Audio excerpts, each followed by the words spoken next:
आप सभी को एनिमेजिन का प्रणाम। आज हम आपको बताने वाले हैं हाउस मूविंग कैसल के नेट की दुनिया की गहराई से ढूंढ कर निकाले हुए फैक्ट्स।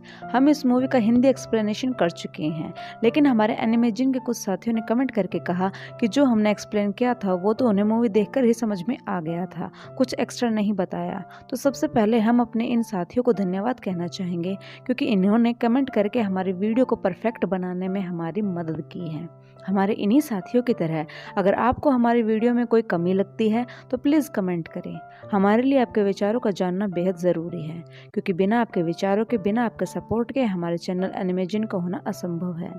हमारी शुरुआत की 2 वीडियोज़ में ही एक्स्ट्रा एक्सप्लेनेशन नहीं है।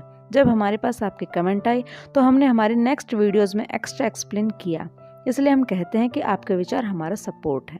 तो चलिए आपके सपोर्ट के साथ हमारा एक्स्ट्रा एक्सप्लेनेशन शुरू करते हैं।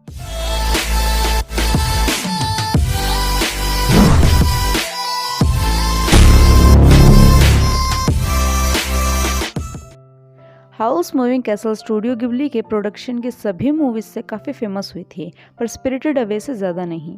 इस मूवी ने जापान में रिलीज के कुछ दिनों में ही बॉक्स ऑफिस पर ऐसा रिकॉर्ड बना दिया था जिसे आज तक कोई जापानीज एनिमे मूवी नहीं तोड़ पाई है। ये मूवी 2004 में जापान में रिलीज हुई थी, जिसकी IMDb 8.4 है। ये मूवी 2 घंटे की है। यह मूवी गिबली स्टूडियो के प्रोडक्शन में बनी है। इसके डायरेक्टर हयाओ मियाजाकी हैं।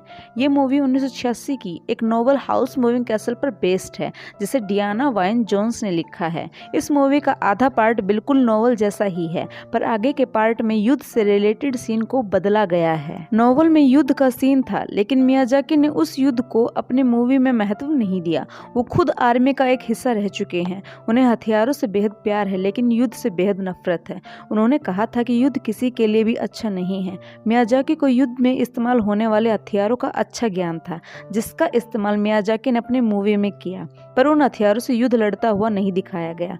मूवी में ऐसा सीन आता है जब पूरे राज्य में युद्ध का ऐलान हो जाता है, जिसकी गंभीरता को देखकर हमें ऐसा लगता है मानो बहुत बड़ा युद्ध होने वाला है, पर कहानी कुछ और ही मोड़ ले लेती है, जिसे देखकर ये पता लगाया जा सकता है कि मूवी में अचानक से कोई बदलाव आया है, जहां से मूवी की कहानी नोवेल से बिल्कुल अलग हो जाती है। इस बात के चलते डियाना वाइन जोन्स ने मियाजाकी से रिक्वेस्ट की कि वो हाउल के कैरेक्टर को बिल्कुल भी ना बदले, और मियाजाकी ने ऐसा ही किया। डियाना ने एक इंटरव्यू में कहा भी था कि उनकी इस मूवी में कोई भी मेहनत नहीं है, उन्होंने तो बस नोवेल ही लिखी थी, उसके ऊपर बने मूवी से उनका कोई ताल्लुक नहीं है। आपको बता दें कि ये मूवी जापान में रिलीज होने के बाद यूके में रिलीज होनी थी, पर यूके में रिलीज होने से पहले मियाजाकी डियाना के पास पर्सनली गए थे, जहां जाकर उन्होंने स्पेशली डियाना को अपनी मूवी दिखाई, जिसे देखने के बाद डियाना ने कहा यह मूवी उनकी उम्मीद से कहीं ज्यादा अच्छी है। मियाजाकी ने उनके नोवेल के कैरेक्टर्स को बेहद अच्छे से दिखाया है, जिसे देखकर वे बेहद खुश हैं। हम ये नहीं कह सकते कि हयाओ मियाजाकी ने ही इस पूरी मूवी को डायरेक्ट किया है। दरअसल मियाजाकी से पहले मामोरू होसोदा को चुना गया था डायरेक्टर के तौर पर। मूवी पर काम भी शुरू हो गया था, पर होसोदा ने कुछ ऐसे आइडियाज दिए जिसे स्टूडियो गिबली के एग्जीक्यूटिव्स ने रिजेक्ट कर दिया, जिससे निराश होकर होसोदा ने अपने आप को मूवी से अलग कर दिया। फिर मियाजाकी को डायरेक्टर बनाया गया। स्टूडियो गिबली से अलग होने के बाद होसोदा ने अपना स्टूडियो चिज़ू बनाया, जिसके बाद उन्होंने एक से बढ़कर एक हिट एनिमे मूवीज बनाई, जैसे कि वुल्फ चिल्ड्रन, जो कि मेरे सभी एनिमे मूवीज में से फेवरेट है, girl who lived through time, Mirai, summer wars, the boy and the beast और भी। तो कुल मिलाकर हम तो यही कहेंगे कि इस मूवी को होसोदा और मियाजाकी ने मिलकर ही बनाया है। अगर हम इस मूवी के अंदर की बात करें तो सबसे पहले हम सोफी के बारे में बात करेंगे। इस मूवी के जापानीज वर्जन में सोफी के 18 वर्ष से लेकर के बूढ़ी होने तक की आवाज एक ही औरत ने दी है, जिसका नाम चिएको बाइसो है। चिएको बाइसो एक जापानीज सीरियल कर चुकी हैं, जिसमें चिएको का किरदार देखकर ही शायद मियाजाकी ने उन्हें चुना। पर वहीं इंग्लिश वर्जन में सोफी की आवाज 2 अलग औरतों ने दी है। जब जापानीज वर्जन में सोफी की आवाज को एक ही औरत द्वारा दिए जाने पर मियाजाकी से पूछा गया तो उन्होंने कहा कि मूवी में सोफी का शारीरिक रूप बदला था, पर मन से तो वो वही जवान सोफी थी, इसलिए उन्होंने एक ही आवाज को रखना ज्यादा बेहतर लगा। मूवी में सोफी को श्राप लगने के बाद भी उसकी उम्र घट व बढ़ रही थी। इसका मुख्य कारण सोफी का मन है। सोफी के मन के अनुसार उसका शरीर बदल रहा था। कुल मिलाकर कहें तो वो श्राप सोफी के शरीर को तो काबू कर पाया पाया पर मन पर नहीं। इससे एक बात तो सीखने को मिलती है, आप अपने आसपास के वातावरण को अपनी मन की शक्ति से काबू कर सकते हैं। नोवेल में सोफी में कुछ शक्तियां दिखाई गई हैं, पर मियाजाकी ने अपनी मूवी में सोफी का कैरेक्टर सिंपल ही रखा।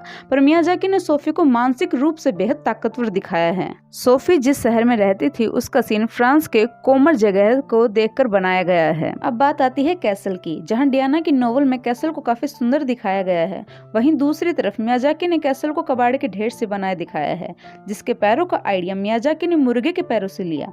मियाजाकी ने कैसल को कागज से बनाने का फैसला लिया। मियाजाकी का कैसल बाहर से काफी बड़ा दिखाया गया है, पर अंदर से उसमें 4-5 ही कमरे हैं, और जो बाहर बड़ी बड़ी तोपे और हथियार लगाए गए हैं वो तो बस दिखावे के लिए हैं, कुछ काम के नहीं हैं। इनको बस बंजर की चुड़ैल को हाउल से दूर रखने के लिए बनाया है, ताकि बंजर की चुड़ैल डर के कारण हाउल के पास आ ना सके। कैसल का जादुई दरवाजा 4 अलग अलग जगहों पर खुलता है। ये हाउल के मन की स्थिति को दर्शाता है। दरवाजे की वो काली दुनिया हाउल के मन के अंधेरे को दर्शाती है। शुरुआत में हाउल इंसानी रूप में था, पर धीरे धीरे वो पक्षी में बदलता जा रहा था। ऐसा इसलिए था क्योंकि जितनी बार हाउल अपने शक्तियों का इस्तेमाल करता जा रहा था, उतना ही उसका इंसान बनना मुश्किल होता जा रहा था। नोवेल में सोफी की 2 बहनें थी, पर मूवी में सिर्फ एक बहन का ही जिक्र किया गया है। इस मूवी ने जापान में रिलीज के पहले 2 दिनों में ही 1.48 बिलियन येन यानी लगभग 1 अरब कमाए थे, और देखने वालों की संख्या 1.1 मिलियन थी। इस तरह इस मूवी ने जापानीज बॉक्स ऑफिस पर एक रिकॉर्ड बना दिया था। हमसे जितना हो सका हमने आपको एक्सप्लेन किया है। हम आपको मूवी पूरी तरीके से एक्सप्लेन करते हैं, गहराई तक जाकर, चाहे वीडियो कितनी भी लंबी क्यों ना बने। अगर फिर भी कोई कमी रहती है एक्सप्लेनेशन में तो आप कमेंट जरूर करें। तो आप हर चीज का ऐसे ही गहराई से ज्ञान लीजिए और मुस्कुराते रहिए, मन से मजबूत बनिए और देखते रहिए हमारी वीडियोस।